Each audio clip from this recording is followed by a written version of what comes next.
Planes in the modern day are everywhere. Passenger planes like the A380 and fighter jets like the F-22 Raptor and F-16 Eagle are truly a sight to behold. However, they all share one common weakness. They all need runways to take off and land. In fact, I can argue that the plane's greatest weakness is that it is tied to a runway. The Germans in World War II understood this and built a prototype. It sat on its large tail fins and then would use its enormous propeller that had ramjets on its tips. In vertical takeoff mode, the propeller would pull the plane into the air, and then it would transition to normal flight. However, it would have to pull itself through the air with its propeller since it had no wings. Later, Lockheed Martin in the early 1950s would build something similar. The Lockheed XFV Pogo Stick was very similar to the Germans' old World War II prototype. It was a tailsetter, but this time it had wings. But the plane only managed to hover in the air for a few seconds before transitioning to forward flight. The plane was never continued, though, because its engines just weren't strong enough. The first aircraft to actually be successful in VTOL was the Harrier.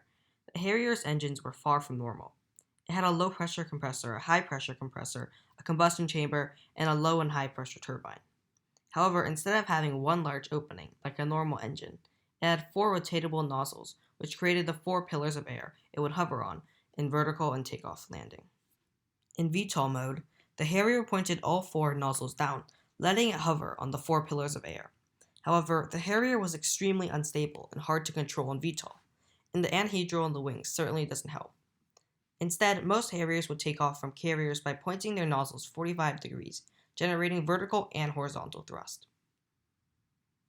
Another plane that did well in vertical flight was the Bell Boeing V-22 Osprey. At first glance, the Osprey looks like a helicopter, but it could tilt the positions of its propellers. In VTOL, it would rotate its engines straight up, like a helicopter, but in forward flight, it pointed them straight forward. However, it was much slower than the Harrier, as it had a top speed of only around 350 miles an hour. However, the plane that perfected vertical flight has to be the F-35 Lightning II.